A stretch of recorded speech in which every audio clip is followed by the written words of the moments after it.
हमारे खुदावंद यीशु मसीह का फजल, खुदा बाप की मोहब्बत, रूह कुद्स की रिफाकत और शराकत तमाम देखने और सुनने वालों के साथ अब तक होती रहे। पिछले सबक में हमने गौर किया और हमने सीखा था अल मसीह की आमद सानी का वो हिस्सा जो कलीसिया की मुबारक उम्मीद कहलाती है और ब्लेस्ड होप। और हमने सीखा कि कलीसिया आसमान पर उठा ली गई। वो तमाम ईमानदार जो मसीह में सो गए थे, उनके बदन गैर फानी और जलाली बदन की हालत में कब्रों से जिंदा किए गए और वो हवा में उड़कर उन्होंने मसीह का इस्तकबाल किया। और वो ईमानदार जो इस जमीन पर जिंदा थे वो बदल गए, एक दम में वो बदल गए, उनको गैर फानी बदन मिले। और इस सारी कलीसिया ने यानी चर्च ने, मसीह की दुल्हन ने हवा में अपने खुदावंद का इस्तकबाल किया।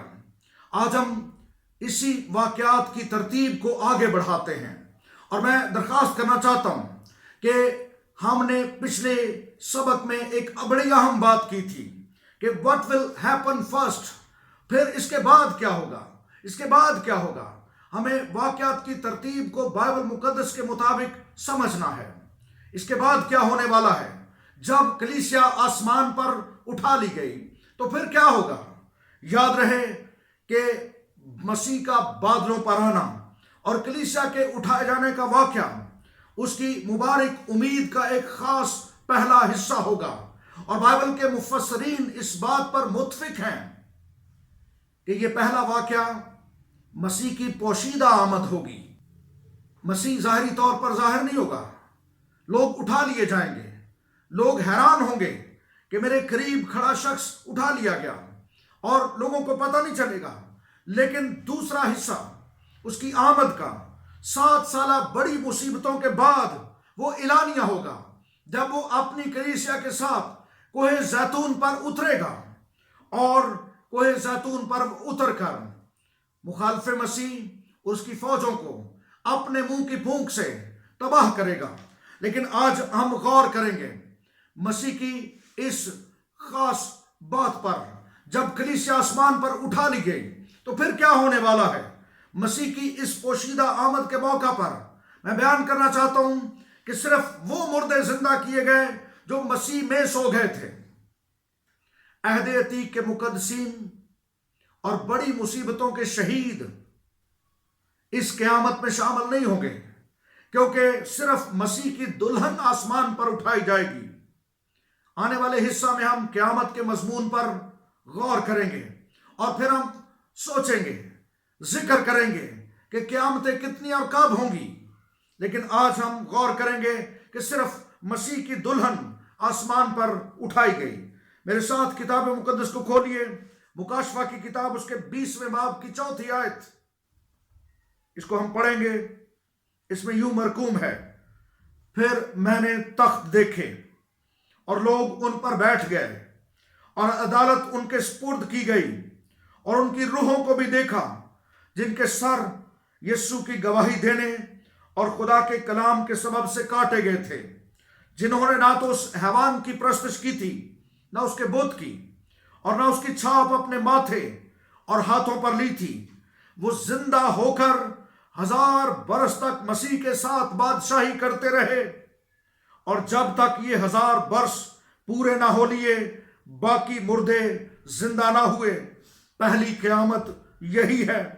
और कुरिन्थस की कलीसिया को खत लिखते हुए, पहला खत लिखते हुए मुकद्दस पौलुस रसूल ने 15वें बाब की 23वीं आयत में बताया कि सारे मुर्दे अपनी अपनी बारी पर जिंदा किए जाएंगे, अपनी अपनी बारी पर। सो हम जिस बात पर गौर कर रहे हैं कि जब कलीसिया उठा ली गई, व्हाट विल हैपन फर्स्ट, पहले क्या होगा, सबसे पहले क्या होने जा रहा है। सो इस अदना खादिम की राय है कि सबसे पहले जब कलीसिया आसमान पर उठा ली जाएगी तो वो आसमानी आग के अमल में से गुजरेगी। तक कलीसिया एक आसमानी आग के अमल में से गुजरेगी। और इसका सबूत, बाइबली सबूत मैं हवाले के तौर पर आपके सामने पढ़ना चाहता हूं। करंथस की कलीसिया के नाम लिखा गया पहला खत, उसके 3 बाब की 13वीं आयत से लेकर 15वीं आयत तक यहां पर यूं मरकूम है, क्योंकि जो दिन आग के साथ जाहिर होगा वो उस काम को बता देगा, और वो आग खुद हर एक का काम आजमा लेगी कि कैसा है। जिसका काम उस पर बना हुआ बाकी रहेगा वो अजर पाएगा, और जिसका काम जल जाएगा वो नुकसान उठाएगा, लेकिन खुद बच जाएगा मगर जलते जलते। ये सारा मंजर क्या है? गौर कीजिए कि वो दिन जो आग के साथ जाहिर हुआ, ईमानदार आसमान पर चले गए, लेकिन उनको आग में से गुजारा गया, आग के अमल में से गुजारा गया। आसमानी आग में से गुजरने का ये अमल क्या है? और मुझ अदना खादिम की ये राय है कि ये आसमानी आग के अमल में से गुजरने का जो सारा मंजर हमें नजर आता है, ये ईमानदारों की खिदमत के जायजे का अमल होगा। फिर मैं कह रहा हूं, ईमानदारों की खिदमत के जायजे का अमल, यहां पर अजर और जजा देने के लिए, अजर और जजा जो आसमान पर ईमानदारों को मिलेंगे उसके लिए दर्जा बंदी की जाएगी, ग्रेडिंग होगी। और क्योंकि जो ईमानदार आसमान पर चले गए उनको मसीह के तख्ते अदालत के सामने अजर दिए जाएंगे, उनको इनाम दिए जाएंगे। और इस आग में से गुजारने का मकसद हर एक के उस काम को परखना है जो उसने जमीन पर नजात पाने के बाद किए। मैं लफ्जों पर जोर देना चाहता हूं, नजात पाने के बाद, मसीह की कलीसिया का रुकन बनने के बाद उसने जो काम किए, इस आग में से गुजरने का अमल, उन कामों को आजमाया जाएगा और उन कामों के मुताबिक उनको अजर मिलेंगे। फिर कह रहा हूं, ये आग में से गुजरने का अमल ईमानदारों की खिदमत के जायजे का अमल है। इसके बाद क्या होने जा रहा है? इसके बाद मैं बड़ी खुशी के साथ बयान करना चाहता हूं कि इसके बाद आसमान पर दुल्हा की दुल्हन से मुलाकात। स्टेडियम मौजूद था और उस स्टेडियम के सामने ऊंची जगह पर एक चबूतरा था। उस चबूतरे के ऊपर मेहमान खसूसी इनाम देने वाला बैठता था, और उसी चबूतरे के ऊपर वो खिलाड़ी जो खेलों में जीत जाते थे उनको उनकी तरतीब के मुताबिक बुलाया जाता, वहां पर विक्ट्री स्टैंड को सेट किया जाता, विक्ट्री स्टैंड पर वहां पर जीतने वालों को खड़ा किया जाता और वहां पर उनको इनामात दिए जाते थे, ताज पहनाए जाते थे, उनकी घर लैंडिंग होती थी, उनको हार पहनाए जाते थे।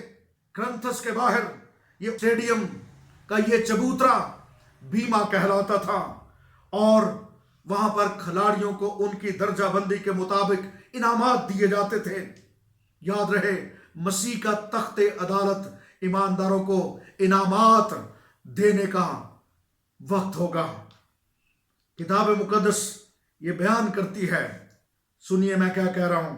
मुकाशफा की किताब उसके 22वें बाब की 12वीं आयत, अल मसीह ने फरमाया, देख मैं जल्द आने वाला हूं और हर एक के काम के मुआफिक देने के लिए अजर मेरे पास है। वो जल्द आने वाला, उसने वादा किया कि मैं अजर लेकर आ रहा हूं, इनाम लेकर आ रहा हूं, मैं तुम्हें अजर दूंगा। और जब हम मुकाशफा की किताब उसके 14वें बाब को भी पढ़ते हैं, मुकाशफा की किताब उसके 14वें बाब में एक बड़ा जबरदस्त बयान उसकी 13वीं आयत में लिखा है, फिर मैंने आसमान में से ये आवाज सुनी कि लिख, मुबारक है वो मुर्दे जो अब से खुदावंद में मरते हैं। रूह फरमाता है, बेशक, क्योंकि वो अपनी मेहनतों से आराम पाएंगे और उनके इमाल उनके साथ साथ होते हैं।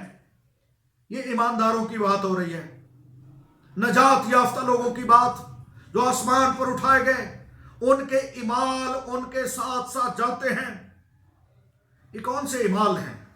ये कौन से काम हैं जिनका अजर दिया जाएगा? ये कौन से काम हैं? एक बात मैं साफ कर दूं कि किसी ईमानदार को, किसी मसीही को गुनाहों से नजात अपने नेक इमाल से नहीं मिली, अपनी नेकियों से नहीं मिली, बल्कि ईमान के वसीले खुदा के फजल से नजात मिली। लेकिन जब नजात मिल गई, जब किसी को नजात का तजर्बा मिल गया, उसके गुनाह बर्रे के लहू से धुल गए, तो उसके बाद उस पर यह वाजिब हो गया, उस पर यह लाजिम हो गया कि वो अपनी नजात की शुक्रगुजारी के तौर पर खुदा की खिदमत करे, खुदावंद के लिए काम करे, खुदावंद के लिए कुछ करे जमीन पर। याद रखना, आप नजात याफ्ता तो ईमान के वसीले खुदा के फजल से हुए, लेकिन नजात पाने के बाद क्या कोई खिदमात उसके लिए की? क्या उसको सर्व किया? वो डिजर्व करता है कि हम उसको सर्व करें, उसके लिए खिदमत करें।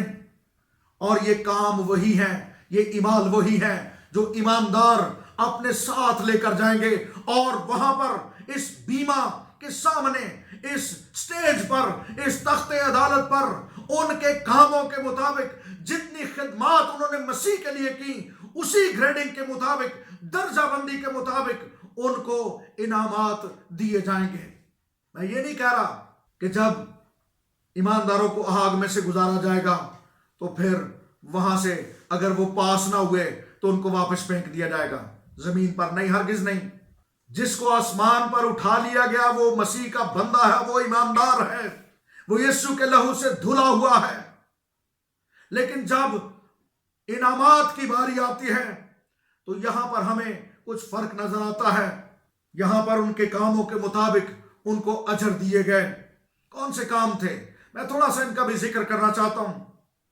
एक नजात याफ्ता शख्स नजात पाने के बाद उसकी शख्सी खिदमत, मसीही मुख्तारी, फर्माबरदारी का लेवल, खुशखबरी फैलाने में जांफशानी, कलीसिया के अंदर तरह तरह की खिदमात। और मैं बिलखसूस जिक्र करना चाहता हूं, खुदावंद के नजदीक उन लोगों की खिदमत इंतहाई काबिल कदर है जो शफात करने की खिदमत करते हैं, दूसरों के लिए दुआ करने की खिदमत करते हैं। उनको जरूर इसका अजर मिलेगा। कलीसिया के अंदर जो कोई भी अपनी अपनी तौफीक के मुताबिक, जो उसे आसमान से मिली, उन तोड़ों के मुताबिक जो उसे दिए गए, उन तोड़ों का इस्तेमाल करके जो खिदमत वो कर रहे हैं, इसका अजर आसमान पर उन्हें दिया जाएगा। इनामात इस तख्ते अदालत के सामने दिए गए और उनको ताज पहनाए गए। किताब मुकद्दस में ईमानदारों को जो ताज पहनाए गए, 5 तरह के ताजों का जिक्र पाया जाता है। ईमानदारों को ताज पहनाए गए, 5 तरह के ताज, और फिर उन ताजों पर सितारे लगे होंगे। हम नहीं जानते, ये डिपेंड करता है कि आपने मसीह के लिए कितनी वफादारी दिखाई। किसी के ताज पर थोड़े सितारे होंगे, किसी के ताज पर ज्यादा सितारे होंगे। लेकिन एक लम्हा के लिए सोचिए कि पूरी अबदियत में कुछ ऐसे भी लोग होंगे जिनके बारे में लिखा है वो बच तो गए मगर जलते जलते।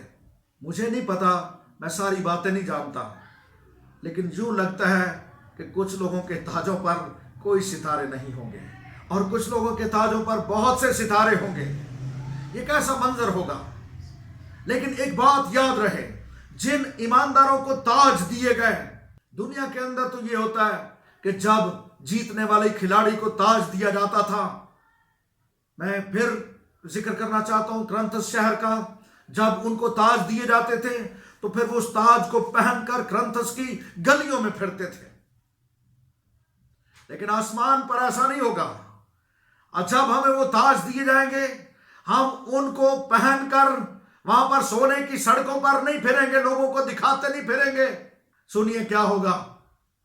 वहां पर ईमानदारों को जो ताज दिए गए, उन्होंने अपनी मलकियत नहीं रखे, बल्कि उन ताजों को ईमानदारों ने खुशी के साथ, शुक्रगुजारी के साथ वो सारे ताज अपने अजली खुदावंद बर्रा के कदमों में रख दिए, क्योंकि हकीकी ताज का हकदार वही है। उन्होंने सारे ताज बर्रा के कदमों में डाल दिए और बर्रा के नाम को इज्जत और जलाल दिया। यही वो भेद और मुकाशफा है कि जब कलीसिया इस जमीन पर नेकी माल करती है تو وہ خداوند کا جلال ظاہر کرتی ہے، اور جب ان کو وہاں پر تاج ملیں گے تو وہ اپنا جلال نہیں ظاہر کریں گے، بلکہ وہاں پر وہ برے کا جلال ظاہر کریں گے اور اپنے تاجوں کو اس کے قدموں میں ڈال دیں گے۔ سب تاج یسوع تیرے قدموں تلے۔ خدا کی تعریف ہو۔ اور اس کے بعد کیا ہوگا؟ 7 سال کلیسیا قرائے ہوائی میں موجود رہے گی، اور 7 سال کے بعد جب مخالف مسیح کا دور ختم ہونے کو ہوگا تو کلیسیا دیدنی طور پر خداوند کے ساتھ، زکریا کی کتاب اس کے 14ویں باب کے مطابق، اس کو پڑھیے، کلیسیا کوہ زیتون پر اترے گی، اور کوہ زیتون 2 حصوں میں پھٹ جائے گا، اور پھر وہاں پر میرا خداوند مخالف مسیح کو اپنے منہ کی پھونک سے ہلاک کر دے گا، اور اس زمین پر اپنی 1000 سالہ بادشاہت کو قائم کرے گا۔ اگلے سبق میں ہم اگلے واقعات کے بارے میں سیکھنے والے ہیں۔ God bless you. خداوند آپ کو بہت برکت دے۔